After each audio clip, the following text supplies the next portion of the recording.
Sebuah kisah mahakarya terbaik dari Esa Mintarja yang sangat populer di masanya, berlatar belakang kerajaan Singasari. Dengan bangga kami persembahkan kepada sahabat Permata TV tercinta semuanya, dengan judul Kisah Pelangi di Langit Singasari.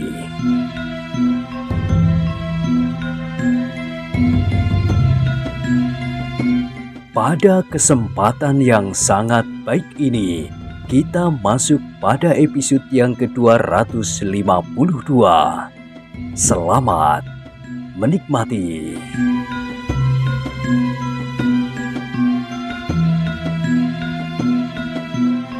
Pada episode sebelumnya telah diceritakan, orang itu pun kemudian dengan tergesa-gesa meninggalkan Aku Tunggul Ametung untuk memanggil Witantra, Mahesa, Agni, dan Ken Arok.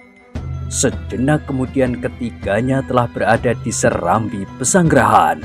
Mereka tidak segera mengerti kenapa tiba-tiba saja Aku telah memanggil mereka. Tetapi prajurit yang memanggilnya, yang mendengar serba sedikit kata-kata Aku kepada permaisurinya itu, berkata kepada mereka bertiga, "Mungkin tuanku Aku akan segera kembali ke Tumapel." Hampir bersamaan mereka bertanya, "Kembali ke Tumapel?" "Aku tidak tahu jelas," jawab prajurit itu. "Aku seolah-olah mendengar bahwa sore ini Aku akan kembali." Yang paling gelisah di antara mereka adalah Ken Arok. Berbagai perasaan tiba-tiba saja telah mengguncangkan dadanya. Bahkan di dalam hatinya ia berkata, "Apakah sikapku telah membuat Aku marah? Atau permaisuri melihat gelagat yang tidak menyenangkannya? Adakah seseorang yang dapat melihat perasaan yang tersimpan di dalam dada ini?" Betapa kegelisahan, kecemasan, dan penyesalan telah bergolak di dalam dada anak muda itu. Ia menyesali dirinya sendiri, seolah-olah ia sama sekali tidak mengenal terima kasih. "Aku telah diangkat dari lumpur yang paling hina. Aku telah dibebaskannya dari cengkraman padang yang ganas ini dan menempatkan di tempat yang terlampau baik buatku seperti sekarang ini. Tetapi aku masih saja berangan-angan tentang soal-soal yang tidak akan mungkin terjadi, yang justru telah mengkhianati perkembangan pribadiku sendiri. Seandainya ada seseorang yang tahu tentang diriku, dan kini tentang perasaan yang tersimpan di dalam dadaku. Bagaimana kira-kira tanggapan Sang Brahmana Loh Gawe yang telah mengantar aku ke hadapan tuanku Aku Tunggul Ametung? Bagaimana tanggapan Mahesa Agni, Witantra, dan terutama Kepu Ijo? Dan bagaimanakah tanggapan setiap orang tentang diriku yang sama sekali tidak mengenal terima kasih ini?" Tiba-tiba keringat dingin telah membasahi seluruh tubuh anak muda itu. Seandainya benar Aku akan kembali ke Tumapel dengan tiba-tiba ini, maka sebagian pasti disebabkan oleh kesalahannya. Meskipun seandainya tidak seorang pun yang tahu tentang perasaannya, namun agaknya sikapnya telah tidak menyenangkan permaisuri Kendedes. Mungkin malam itu aku terlampau menjemukan, terlampau sombong, atau bahkan aku telah berbuat tidak sopan dan membayangkan perasaan khianatku ini. Dan debar jantung Ken Arok itu pun semakin lama menjadi semakin keras. Sekali-kali ia berpaling, memandangi wajah-wajah yang terheran-heran pula. Wajah-wajah Mahesa Agni dan Witantra. Tetapi wajah-wajah itu tidak setegang wajahnya. Dan wajah-wajah itu tidak diembuni oleh keringat yang dingin. Ketika prajurit yang memanggil mereka itu masuk ke dalam pesanggrahan untuk memberitahukan kehadiran mereka, maka terdengar Witantra berbisik, "Kalau benar kata prajurit itu, maka pasti terjadi sesuatu yang kurang wajar. Mahisa Agni mengangguk-anggukkan kepalanya. Jawabnya, sebenarnya memang telah terjadi sesuatu menurut pengamatanku. Tetapi aku tidak tahu sebab apakah sebenarnya. Apakah yang sudah terjadi itu? Suara Ken Arok gemetar.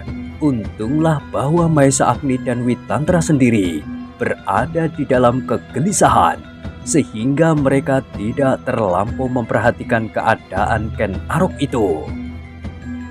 Bukankah saat-saat mereka makan bersama di halaman, Permaisuri dan tuanku Aku Tunggul Ametung tampak bergembira?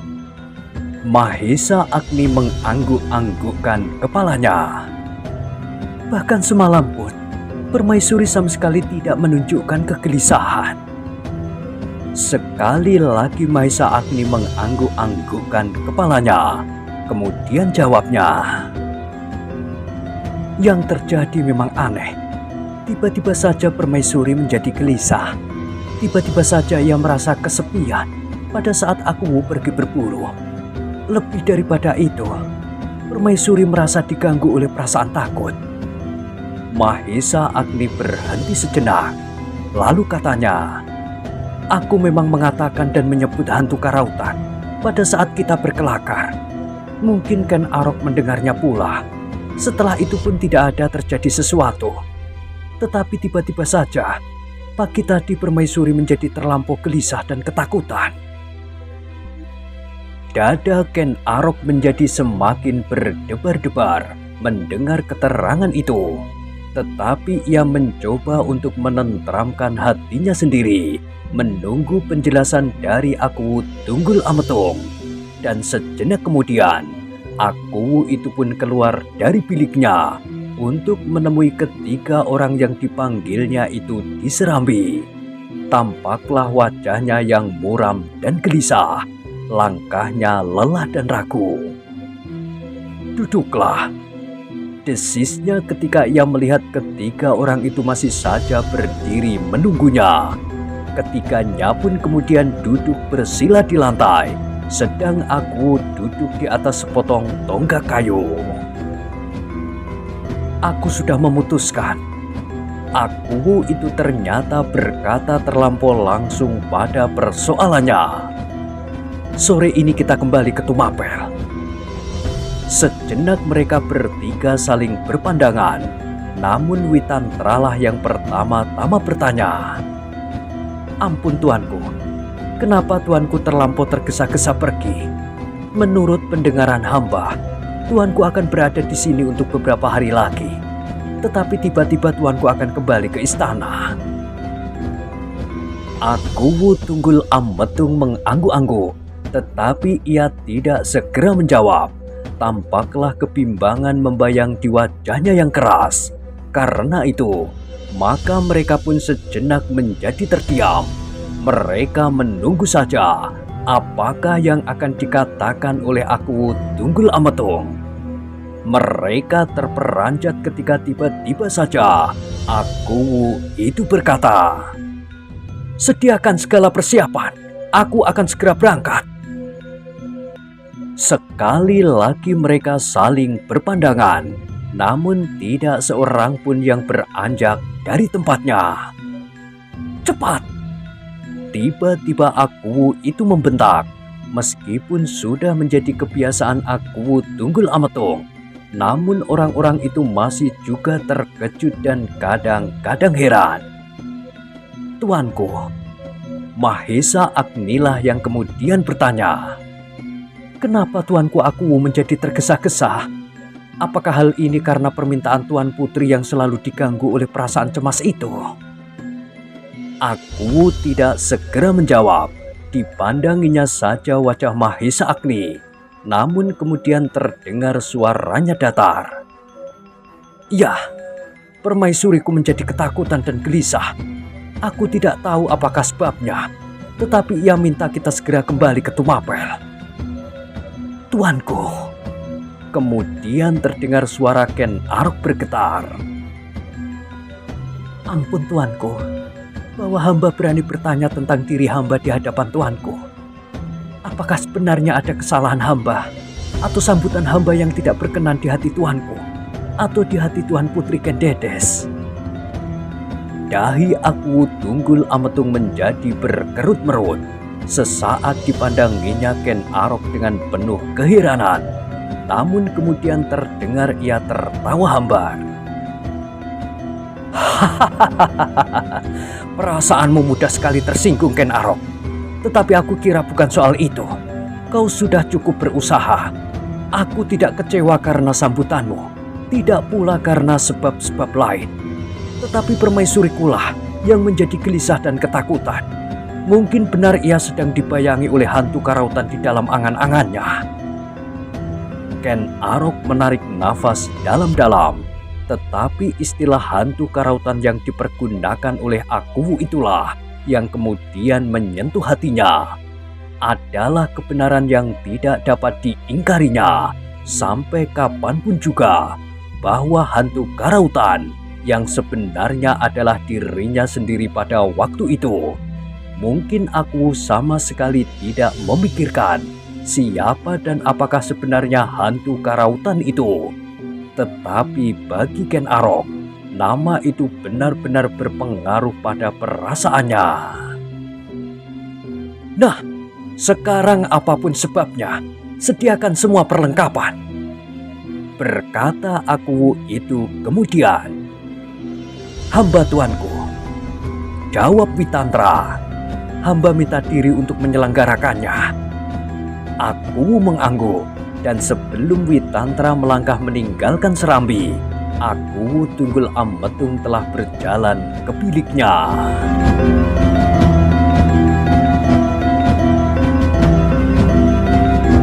Ketiga orang yang masih berada di Serambi itu saling berpandangan.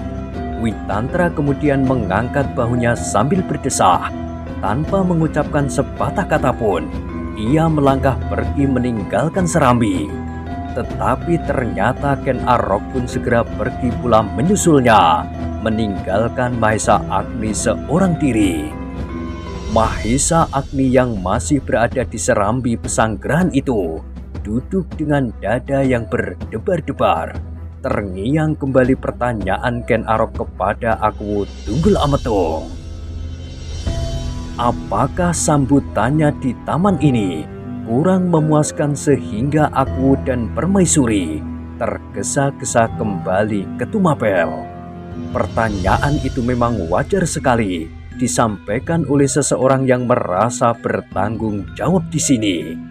Tetapi pertanyaan lain yang bergetar di dalam dada Mahesa Agni adalah, apa sajakah yang telah diceritakan oleh Ken Arok kepada Ken Dedes semalam? Mungkin secara berkelakar, Ken Arok telah banyak sekali bercerita tentang hantu karautan, sehingga Permaisuri kemudian tidak dapat tidur semalam suntuk dan terganggu perasaannya, berkata Mahesa Agni di dalam hatinya. Namun kesimpulan itu pun sirna dan sama sekali tidak memberinya kepuasan. Ia masih menyimpan berbagai macam pertanyaan di dalam dirinya, tetapi ia tidak tahu kepada siapa ia harus menanyakannya. Satu-satunya orang yang dapat menjawab adalah Ken Dedes sendiri. Tetapi agaknya Ken Dedes tidak mau berterus terang kepadanya.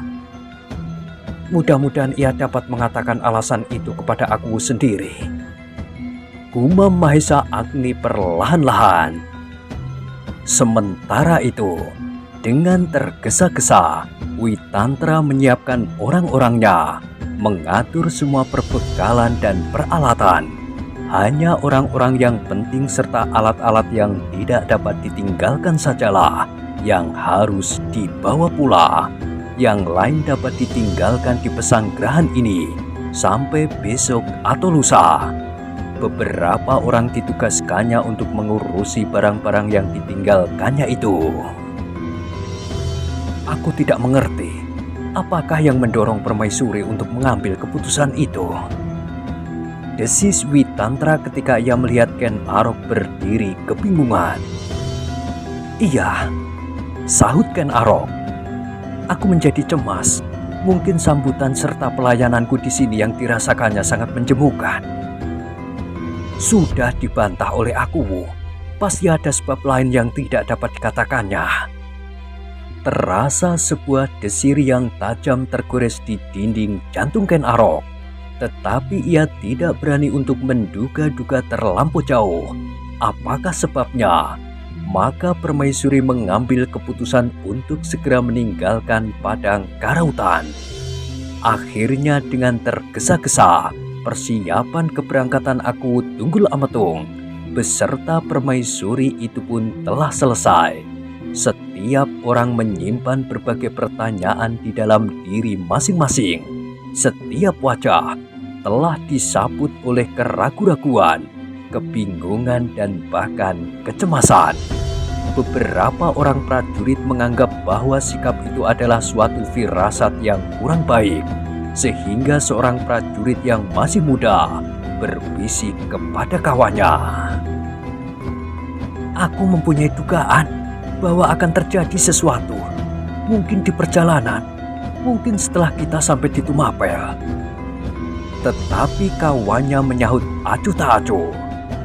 Mungkin nanti, mungkin besok, tetapi mungkin juga setahun atau 2 tahun lagi. Kau memang tidak mempunyai perasaan. Kau tidak dapat menangkap getaran yang paling halus di dalam dada ini.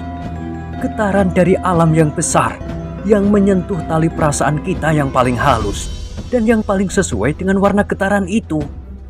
Kalau kita mampu melihat dengan mata hati kita, atau mendengarnya dengan telinga budi kita, kita akan tahu apakah sebenarnya yang kita tangkap dengan tali perasaan yang paling halus, yang sesuai dengan warna getaran itu. Kalau kita mampu mempelajarinya, maka kita akan dapat mengurai dan menilainya. Bahkan kita akan dapat melihat dalam isyarat yang lebih jelas apakah yang sebenarnya sedang terjadi yang kita hadapi itu. Tetapi tiba-tiba kawannya memotong. Hei, dari siapa kau mendengarnya? Orang yang pertama terkejut mendengar pertanyaan itu. Jawabnya dengan serta-merta. Dari kakek. Dan kau telah mencoba untuk menghayati pemusatan indera dalam keheningan budi untuk mencoba menangkap warna getaran seperti yang kau katakan. Prajurit muda itu menggeleng. Belum. Dan kau pernah mengurai isyarat-isyarat yang terpancar daripadanya menurut irama alam yang besar dan alam kedirianmu dalam satu kebulatan. Prajurit itu sekali lagi menggeleng. Macammu, desis kawannya sambil tertawa. Kau mengatakan sesuatu yang tidak kau mengerti. Dengan pandangan kagum prajurit muda itu bertanya. Aku memang belum mengalaminya, tetapi apakah kau sudah pernah? Bagaimanakah akibat dari tangkapan isyarat yang demikian dari alam besar atas alam kedirianmu? Kawannya itu pun menggeleng sambil tersenyum. Aku juga tidak tahu. Aku juga baru mendengarnya dari kakek seperti kau. Setan. Prajurit muda itu berdesis, tetapi keduanya kemudian tertawa. Kita tidak usah bersusah payah meraba-raba soal yang tidak dapat kita ketahui. Kita sekarang bersiap untuk mengantar aku dan Permaisuri itu kembali ke Tumapel. Tetapi hal ini menimbulkan pertanyaan pada diri kita. Jawab prajurit muda itu. Pertanyaan itu kita simpan saja di dalam dada ini. Jangan mencoba mencari jawabnya. Kita tidak akan dapat menemukannya sampai kau ubanan apabila kau tidak mengikuti perkembangan keadaan selanjutnya. Prajurit-prajurit itu terdiam ketika mereka melihat Kebu Ijo berjalan dengan tergesa-gesa menemui Witantra. Dengan nafas terengah-engah, ia pun bertanya, apakah sebenarnya sebab dari kepergian Permaisuri yang begini tergesa-gesa, Kakang? Witantra menggeleng. Aku tidak tahu, tidak seorang pun tahu. Aku juga tidak tahu dengan tepat. Wajah Kebu Ijo tampak menjadi tegang. Di dalam dirinya melonjak kesan yang kurang menyenangkan. Seperti Ken Arok yang merasakan seolah-olah pelayanan mereka yang bertugas di padang karautan kurang menyenangkan permaisuri. Tanpa disengaja Kebu Ijo berpaling memandang wajah Ken Arok. Ia ingin mendapat kesan daripadanya tentang kepergian Aku Tunggul Ametung yang tergesa-gesa. Tetapi Ken Arok sama sekali tidak memandanginya, bahkan seolah sama sekali tidak mengacuhkannya. Namun sebenarnya di dalam dada Ken Arok itu bergejolak berbagai macam dugaan atas sikap Kebu Ijo itu. Seolah-olah Kebu Ijo itu datang kepada Witantra untuk memberitahukan bahwa Ken Aroklah yang menyebabkan permaisuri itu dengan tergesa-gesa kembali. Terngiang di telinganya kata-kata Kebu Ijo yang menyakitkan hatinya, sehingga ia telah lupa diri dan menampar mulutnya.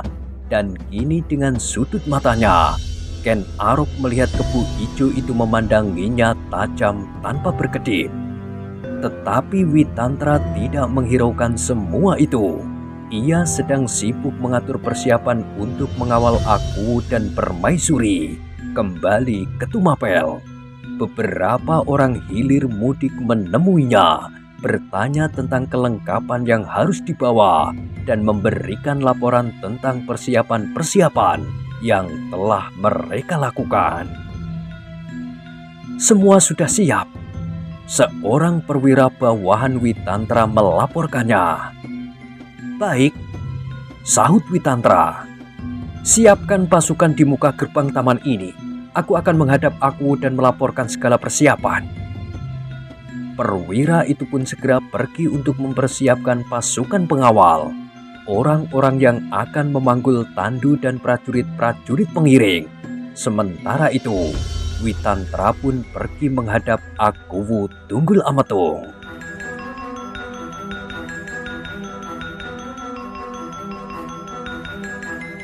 Berita keberangkatan Aku yang tiba-tiba itu telah mengguncangkan padang karautan.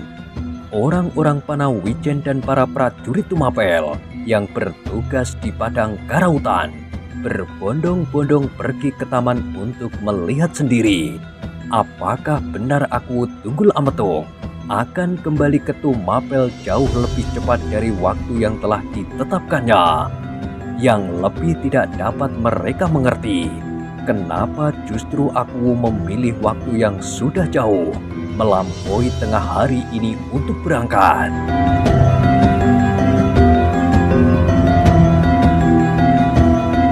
Tetapi ternyata berita tentang keberangkatan Aku itu bukan sekedar sebuah senda gurau.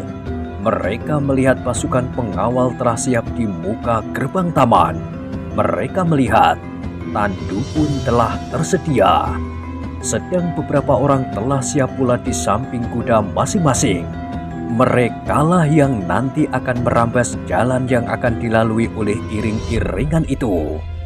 Dalam pada itu Witantra telah menghadap Aku Tunggul Ametung di Pesanggerahan.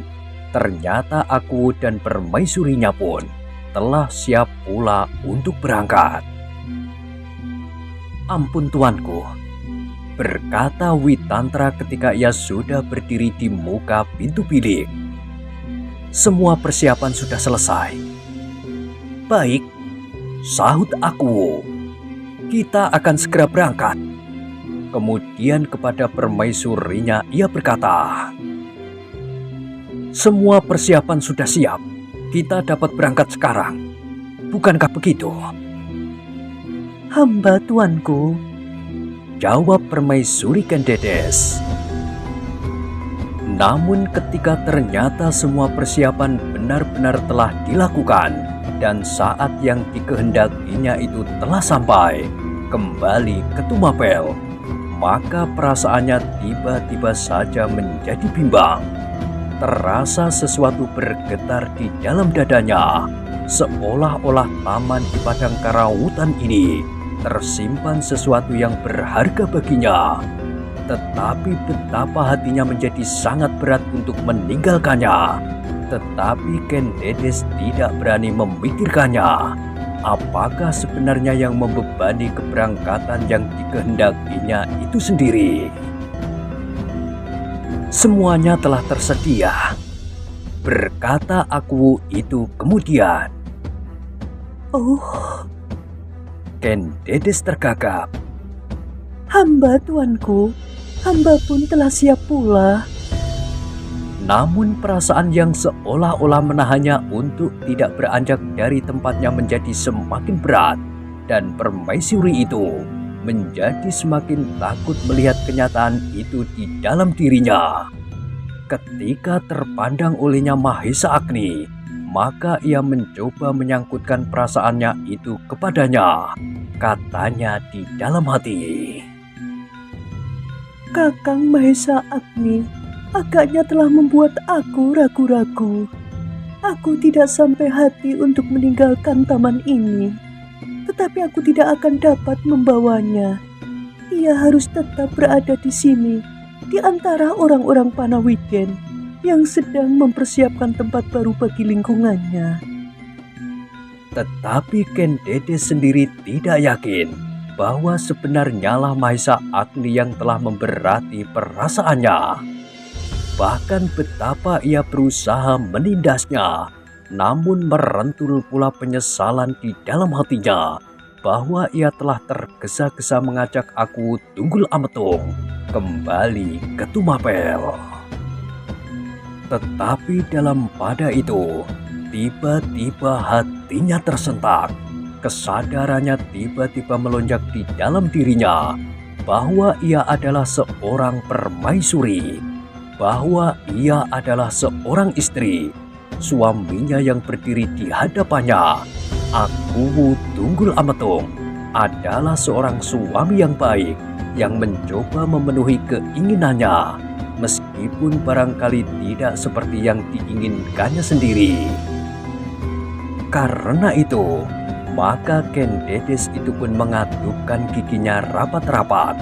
Dideranya perasaannya sendiri untuk selalu sadar akan kedudukannya sebagai seorang istri yang baik dan sebagai seorang permaisuri.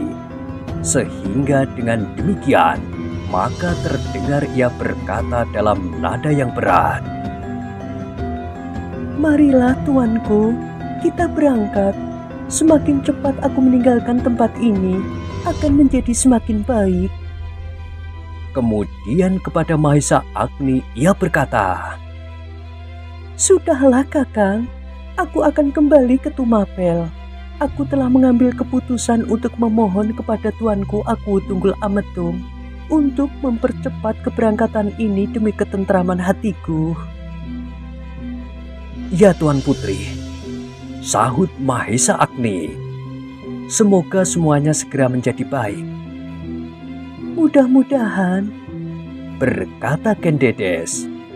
sekali-sekali kakang harus berkunjung kepadaku ke istana Tumapel. Kata-kata itu terdengar aneh di telinga Mahesa Agni. Namun ia menjawab, Tentu, tentu. Ternyata bukan saja Mahesa Agni yang merasa aneh atas kata-kata Ken Dedes, tetapi juga Aku Tunggul Ametung mengerutkan keningnya. Tetapi ia tidak berprasangka apapun selain anggapannya bahwa permaisuri benar-benar sedang terganggu ketenangan jiwanya.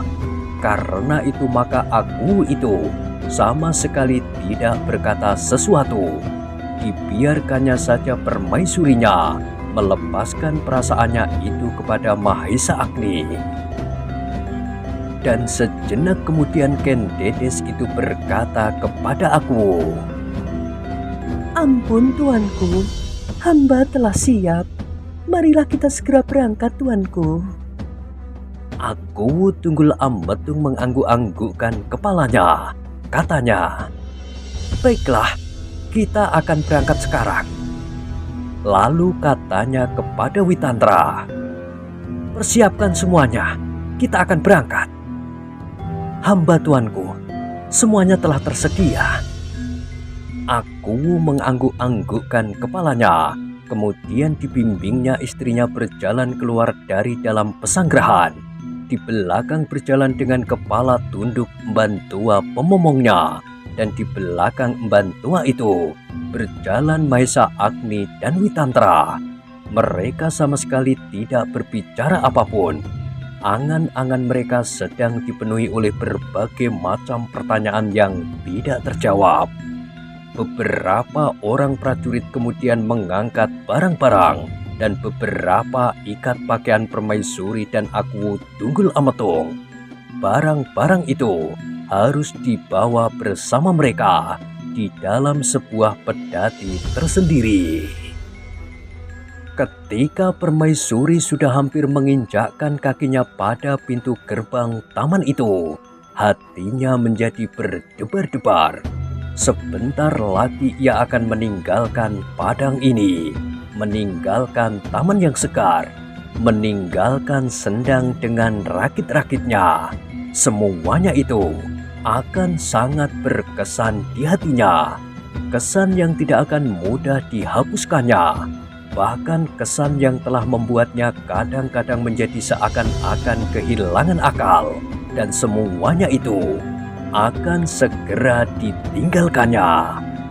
Permaisuri itu menarik nafas dalam-dalam, apalagi ketika ia melihat orang-orang Panawijen dan para prajurit Tumapel yang berada di padang karautan telah berkumpul berdesak-desakan di luar gerbang. Maka hatinya menjadi semakin berdebar-debar. Penyesalannya atas keputusannya yang tergesa-gesa itu pun menjadi semakin dalam tergores di dinding hatinya. Tetapi ia tidak akan dapat mencabut kata-katanya. Ia tidak akan dapat menelannya kembali. Ia sendirilah yang telah memohon kepada Akuwu untuk meninggalkan padang karautan, meskipun hari telah melampaui setengahnya. Tiba-tiba langkah Akuwu dan permaisuri itu tertegun. Betapa terkejut hati mereka. Terlebih-lebih adalah Kendedes. Begitu mereka sampai di regol taman, maka tiba-tiba saja seseorang yang agaknya berdiri melekat pada dinding regol taman itu telah meloncat ke tengah pintu gerbang dan langsung berlutut di hadapan mereka. Dan orang itu adalah Ken Arok.